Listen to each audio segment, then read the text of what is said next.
would be inappropriate. These are the names of the storms for the 2025 Atlantic hurricane season. Andrea, Barry, Chantal, Dexter, Erin, Fernand, Gabrielle, Umberto, Imelda, Jerry, Karen, Lorenzo, Melissa, Nestor, Olga, Pablo, Rebecca, Sebastian, Tanya, Van, Wendy. This public service announcement was brought to you by the Broadcasting Corporation of the Bahamas in conjunction with the Disaster Risk Management Authority.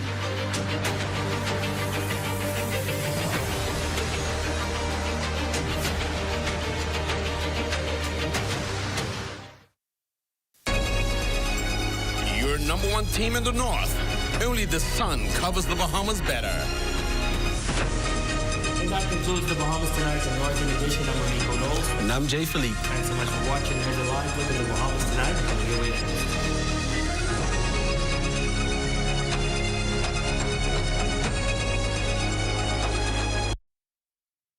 ZNS News is brought to you by the new BTC. Fiber is here. Faster, stronger, more reliable. Together, we are unstoppable. Switch today.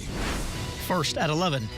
The energy minister telling our news team tonight she has seen real improvements in the country's energy production regime. In a candid sit-down, she delves into the successes and challenges to date as the country seeks to improve electricity and its costs for all.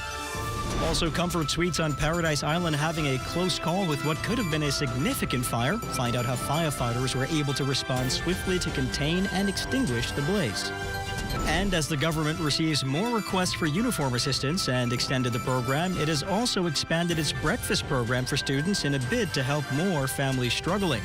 The Bahamas Tonight at 11 starts now.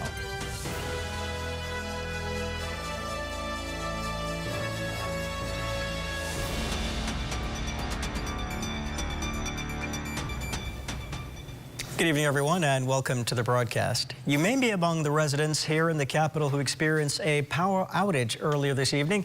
ZNS News, in fact, received reports of an island-wide blackout, but as it turns out, that's not quite the case.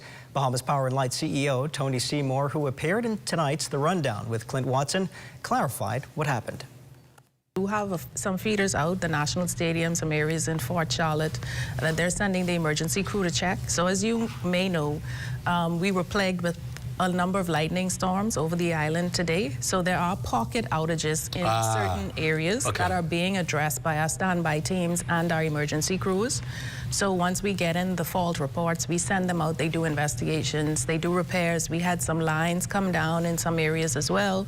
So all of our teams are currently out and conducting repairs to restore the areas that have been out, but it's not island-wide. Still talking energy, the government's energy reform plan continues to make an impact nationwide. The goal is to not only shore up power at the Blue Hill and Clifton Pier power plants here in the New Providence, but also ensuring that our family islands experience a significant boost in power generation as well.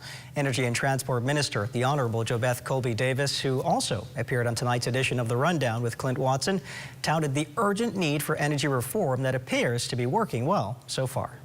Even sometimes you may not see right away. We are so well in a good place of a lot of our vendors being at a place where they're getting ready to begin to put some things on the ground. They're clearing down, they're dealing with their financiers to make sure the funds already locked in for the stage payout, and they're doing all the necessary work, and their engineering design plans. It has to pass through phases with our owner's engineer. The last time I spoke to you, I told you the government hired an owner's engineer that's specifically independent, working to make sure that BPL and the government get out of every vendor what we're supposed to on these projects. A heated argument between two Bahamasair crew members has left one of them without a job. The end result of an internal review and an even deeper investigation into the cockpit incident that left 100 passengers stranded in Abaco, as Bahamasair execs take a firm stance on professionalism and safety. Desmond Saunders has the details tonight. Managing Director of Bahamasair Tracy Cooper telling reporters during a press conference Monday afternoon that the male captain involved in that Sunday, August 25th incident has been relieved of his duties. His 12-year employment at the airline has been terminated with immediate effect. A formal debriefing was scheduled for the following day, Monday. But prior to the debrief, Bahamasair received voice messages determined to be from the captain in question, which were found to be inappropriate and inconsistent with the airline's professional standards. Bahamasair maintains a zero-tolerance policy towards any form of an intimidation or unprofessional conduct.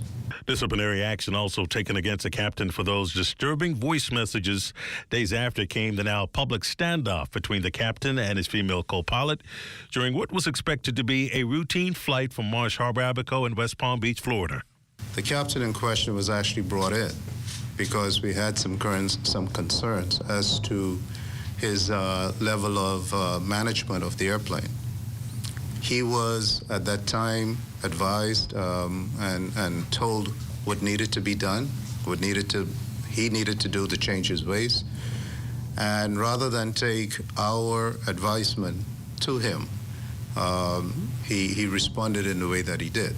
Mr. Cooper is standing firm that the incident is not a reflection of the airline's pilots, calling the majority of its flight teams skilled and professional. We would hope that the traveling public would simply look at the record that has been there. Bahamasair has been known for some of the best pilots in the world. These guys know how to fly airplanes and they know how to conduct themselves. Every now and then you would have somebody who's an outlier. The Bahamasair executive stresses that moving forward, the airline will continue to strengthen its cockpit management protocols and leadership development to ensure all crew meet the expectations of a national carrier.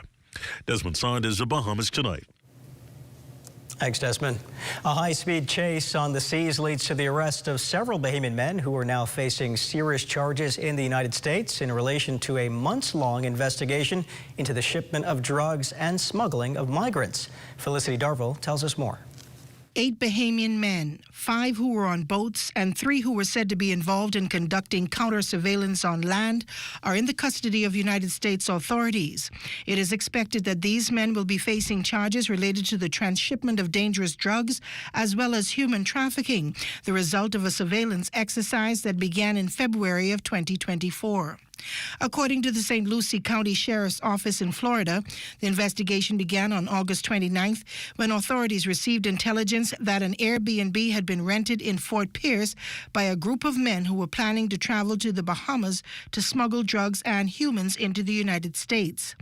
The next day, around 5:30 a.m., 2 suspect vessels were seen leaving the Fort Pierce inlet, and later in the day, authorities learned that a third boat was involved and that all men were returning to the inlet from the Bahamas. Authorities then engaged in a maritime stop, the culmination of an investigation that started last year into what agents say is a transnational criminal organization based in Davie and allegedly run by 44-year-old Fierro Cooper. U.S. Coast Guard crews tracked the boats. The first, a 30-foot boat captained by 25-year-old Darren Sears. The boat did not stop for customs agents. The agents then disabled its engines with gunfire. They reportedly found 104 kilos of cocaine packed in igloo coolers on the back deck of the boat, along with 12 migrants in the center cubby cabin of the vessel. Agents said 24-year-old Malik Delancey and 19-year-old Jeremiah Russell were on the second boat, which was found smuggling 6 migrants inside the cabin. The third vessel was allegedly operated by 52-year-old Ivan Curry.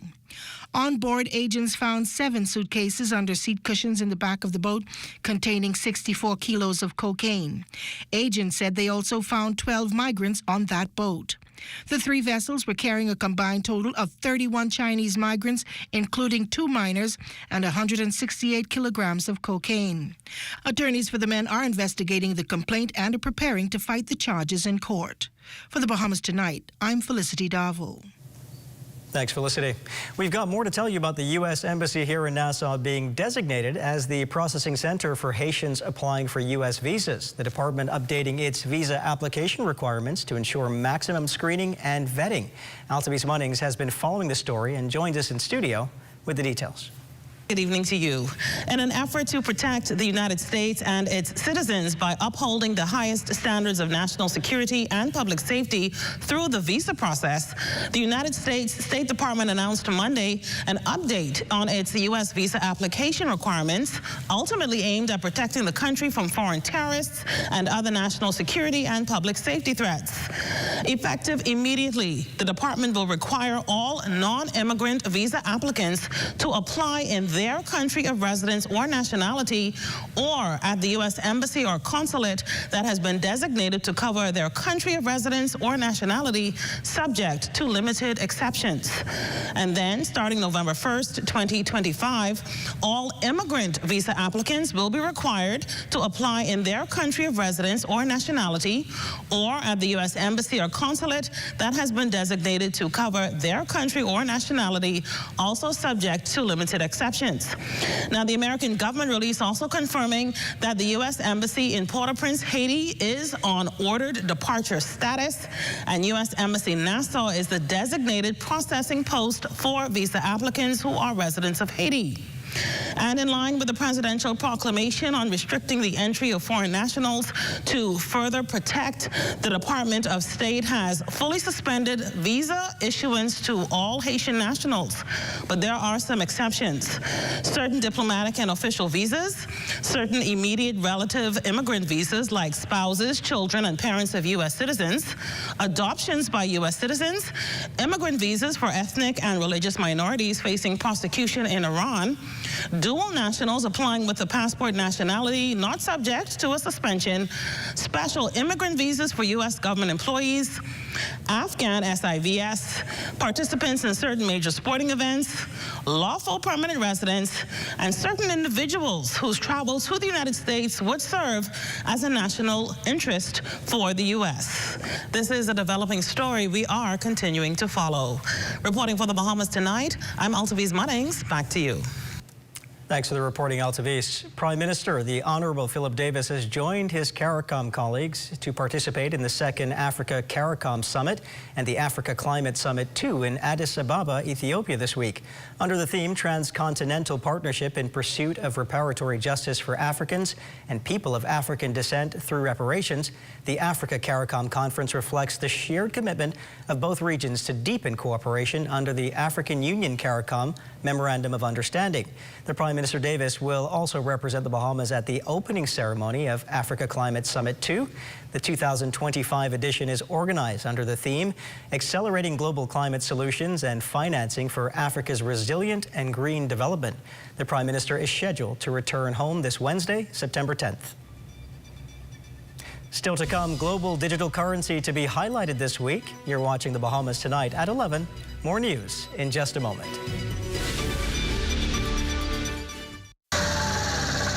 You have enough things to worry about. Living in a world that can seem opposite of the things you are trying to accomplish. I can need a little help with this. We're here to let you know that you don't have to go at it alone. Choose peace of mind. Choose comfort.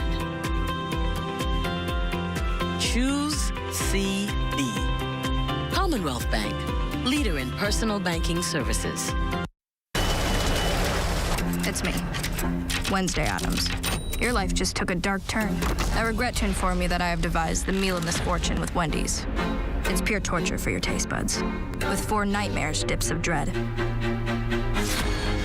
Don't waste my time asking which ones you'll get. You must surrender to your fate.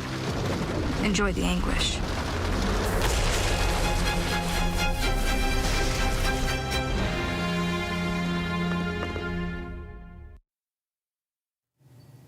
Swift action from local firefighters preventing what could have been a major blaze at Comfort Suites on Paradise Island. Our Desmond Saunders and cameraman Victor Adderley were on the scene. Well, I'm here in Paradise Island, where early this afternoon, fire broke out in the electrical room of the Comfort Suites Hotel. Within minutes, fire crews, along with 2 fire trucks, arrived here on the scene, quickly moved in, and brought the blaze under control. Our officers would have quickly responded. Upon their arrival, they would have met heavy smoke emanating from the generator room of the basement of this building. Our officers would have made an interior search of the basement, where they would have met fire confined to what appears to be electrical panel. At this time, we have approximately 15 officers. Paradise Island Fire Station, as well as our headquarters space. Luckily, no injuries, no casualties. The guests are safe, and investigations continue into what sparked this blaze. Desmond Saunders, The Bahamas Tonight. Thanks, Desmond. More students added to the government school breakfast program, an initiative that touches the lives of thousands. The Minister of Education explained the program's expansion with our Danielle Dean.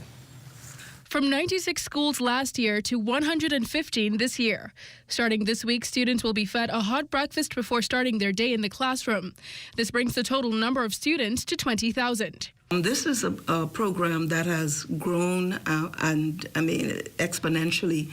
It began with 8 schools, 4 in New Providence, 4 in the Family Islands, and it's now in all public, pre-primary, primary, and all 8 schools and most specialty schools. And as Minister of Education, the Honourable Glenys Hannah Martin tells it, this increase not only means students will kickstart their day, but that the 140 participating vendors have opportunities for financial gain and recognition. We're on the edge of 1 million breakfasts since the program began. The minister said it's not only crucial that the children are fed and properly energized for their classes, but that they're optimally comfortable in each setting. Those sentiments on the heels of public outcry for air conditioning in government school classrooms.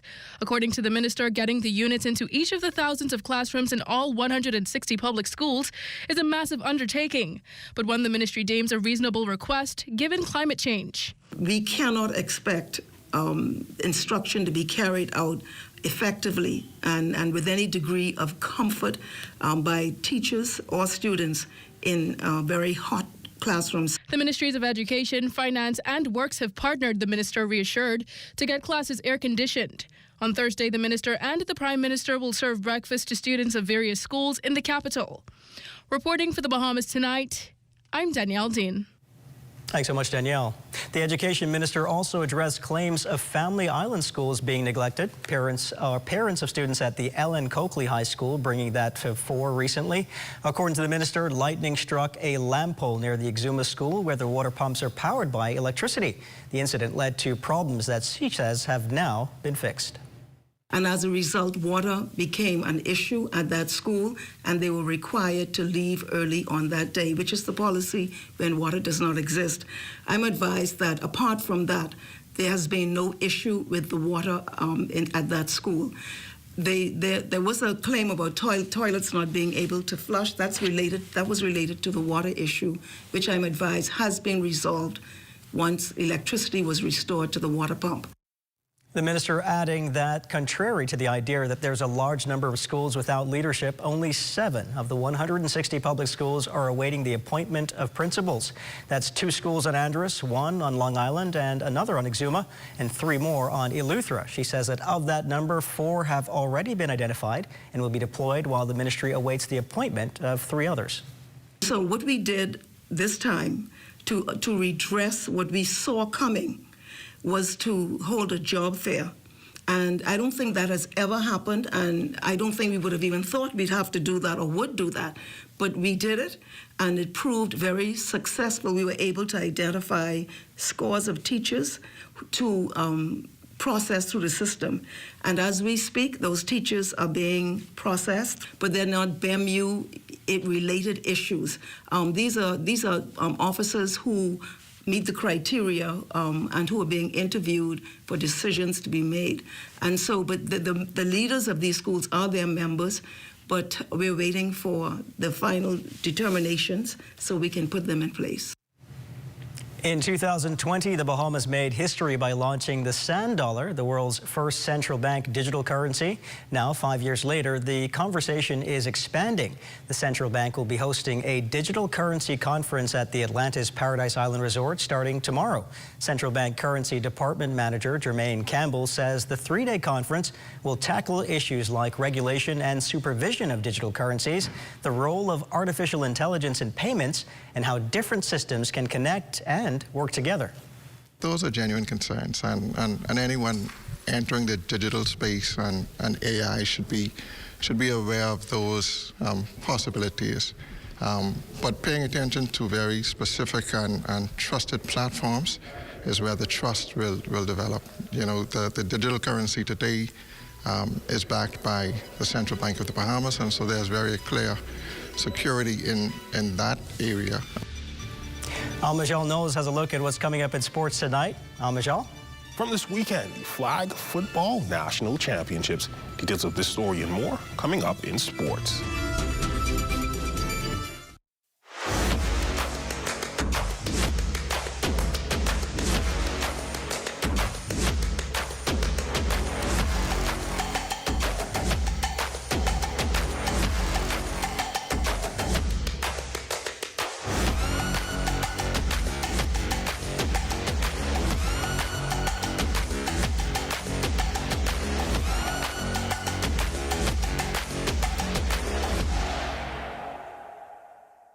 Got termites and need to get rid of them fast, trust Rentokil Initial. With over 60 years experience in the Bahamas, the global brand, training, and expertise can't be beat. Only Rentokil Initial gives you a 3-year warranty and payment plan options on termite fumigation. No one can match the range of treatments we offer, such as fumigation, pre-construction treatments, termite monitoring, and more. No matter where you are in the Bahamas, we will come to you. When it comes to complete termite eradication, there's only one name, Rentokil Initial. It's Bahamas' biggest night this November 1st. Join Elias Promotions, YBE Promotions, Bahamas Ministry of Tourism, and Bahamasair as they present the Fall in Love 90s R&B Concert Series at the National Stadium Ground. Performing for the first time, Tyrese comes to Bahamas to deliver an unforgettable performance. Also performing R&B sensation Uncle Sam. The Fall in Love 90s R&B Concert Series, Saturday, November 1st at the National Stadium Ground, Nassau. Tyrese and Uncle Sam together for the first time in Nassau. Advance tickets are available now at all Cash and Go locations or log on to cashandgobahamas.com. For info, call 242-427-8111 or call 242-357-0116. Be there.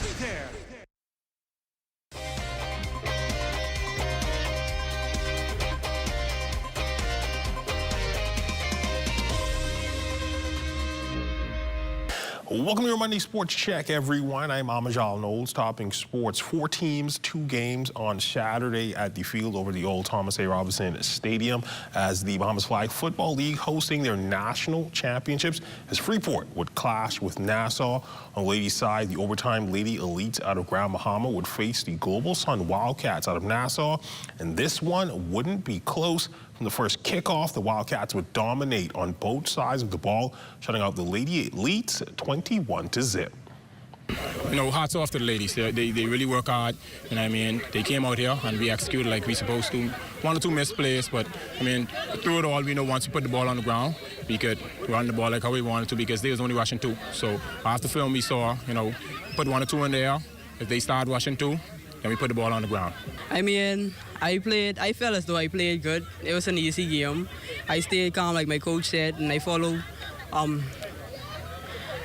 what my teammates was allowing me to do. So yeah, they helped me out a lot. Bro, we just wanted to win. We needed the next championship, well, nationals. We needed them trophies again. Just staying inside Nassau, they ain't going nowhere. On the men's side, the Sky's the Limit Rock Boys doing battle with the Bamboo Shack Predators. This one would be a little closer than the ladies' game, but at the end of the day, both titles would remain in the capital. The Predators taking down their prey en route to a 26-12 win. NSO sports team caught up with the commissioner of the Bahamas Flag Football League, who talked about the tournament. Well, I must say the talent level between City over the last 10, 15 years have steadily stayed at the same helm. We had a few years when it first started. We had about 10 teams each. There was a few drop off, as you know, athletes grow old, persons get injured, but we're here. The league is still here, and the goal from here is to get bigger and better and keep inviting the next generation of young talent. And that is what some of the coaches have been talking about, bringing in the young talent. As you see, it was a young person that won MVP tonight, and that's what it's all about. It's all about passing the mantle, getting better till we get to the best. Switching gears in basketball news, Bayman professional player Kai Jones hosting his inaugural One-Up Cup this weekend over at the Kendall G. Lysick's Gymnasium. Jones speaking to the media and says the event was created as a showcase for some of our young up-and-coming hoopers and as a part of his way of giving back. The One-Up Cup is so amazing to see these guys in their uniforms playing great basketball, competing at a high level. The practice was so great last night. They were playing at a high level in there, and it was great to see their work ethic. We went from 6 p.m. to 10 p.m., and we really put the power in the players. We allowed them to earn their spot with the one-on-one tournament. We had a 5-on-5 games, and we had a draft. So we were talking about it, and I was looking forward to doing something like this from when I was ending the season. So that's where the inspiration came from. Me and Jalen Fernandez kind of spoke about it. Young man like him, wise, and I said, you know what? He wants to go off to school, so this is, opportunity for him to make that happen for himself, and he's doing a great job because he just got player of the game. First game, he had the highest plus-minus with plus 44, 15 points, 5 steals. He was active and everywhere, and he led his team to victory in that game, along with other top performers like Javon Mizik and other guys we're going to highlight as well. But in soccer news, the Carib Football Club hoisted the championship trophy at the 2025 Nassau Beach Soccer Tournament, which climaxed at the Malcolm Park Beach Soccer Stadium on Saturday night. The newly crowned champions handed the Future Stars FC a 5-2 loss en route to the club's second consecutive title. In third place matchup, the Coastal Kings won 3-0 over the Bahamas Latin Football Club. This was the second edition of the tournament. And that's been a look at your sports on this Monday. Until tomorrow, I'm Amajal Knowles, signing out.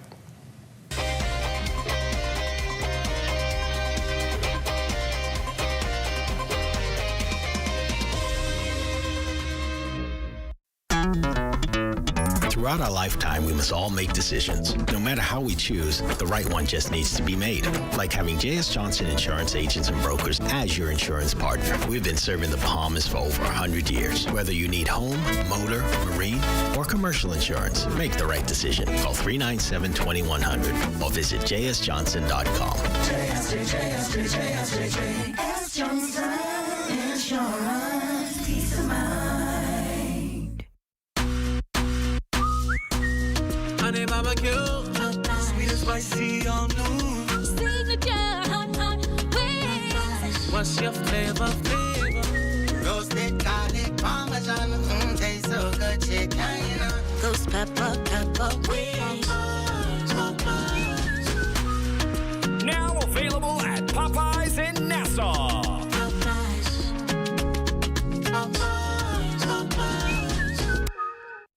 The internet isn't just for surfing. There's a sea of shoppers buying online, and you can connect with them on Tingsy. Tingsy is the SBDC's online storefront built for Bahamians. Take your business to the next level by selling to customers online, both at home and around the world. People want Bahamian things, and if you got things to sell, sell on Tingsy. Find out how you can connect with a sea of buyers by visiting TingsyBahamas.com.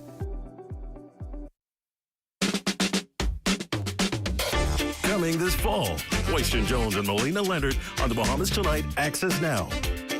Weekdays, 7:30 p.m. Tune in and get your fill of community news.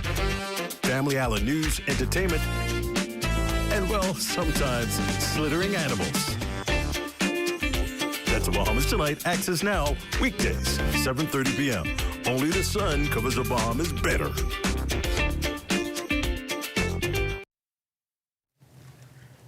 Let's have a final check of weather with Chief Meteorologist Basil Dean. Good evening, Basil.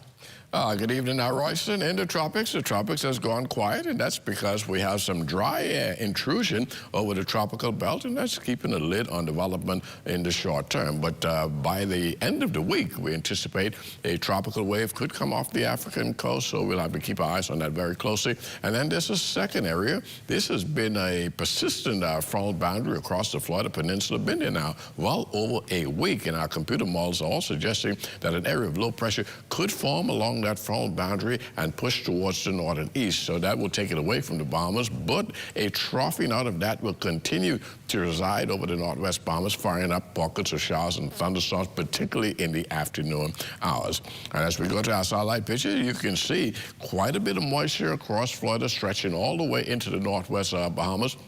And that is what will continue to fire up those afternoon thunderstorms. And temperatures around the islands, Marshall Island go right now at 80 degrees, 77 in Greenville Key. Freeport, Grand Bahama also at 77. The Berry Islands, 82. Alistown, Bimini, 82 degrees. 81 in Harbor Island. Rock Sound, Eleuthera at 80 degrees, 77 over in Otterstown, Cat Island. Black Point, Exuma. Kemp Space, Orlandros, 82 degrees. Fresh Creek, Central Andros at 80. Then we'll pick up some more 77s in San Salvador and Rum Key. Georgetown, Exuma, 83 degrees. 82 in Ragged Island, Clarence, San Island, and Crooked Island. Betsy Bay, Miagwan, 83. Ackles, 83. Matchitown, Inagua, 84. And the Turks and Caicos Islands at 85 degrees. And as we go a little further, if we can get this to move, our forecast for tonight, we're looking at variable cloudiness after an afternoon of heavy showers and thunderstorms, which resulted in flooding in greater portions of the capital.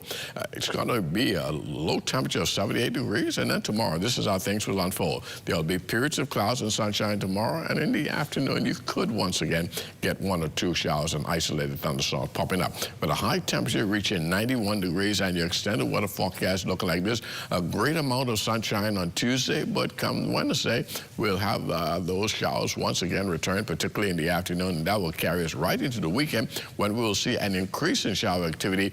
So Friday and Saturday with scattered showers and thunderstorms, some of which could be heavy at times, resulting in localized ponding. Temperature-wise, though, not too bad. We're back into the 90s for the next couple of days, but we'll get you below that 90-degree mark as we head into Thursday, and that, too, will carry us into the early part of next week.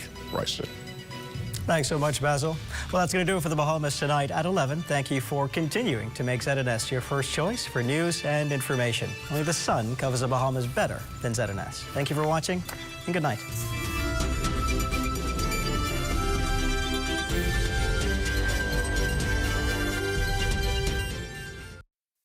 At Tonic Williams Darling Highway, I'm Tijaro Hudson.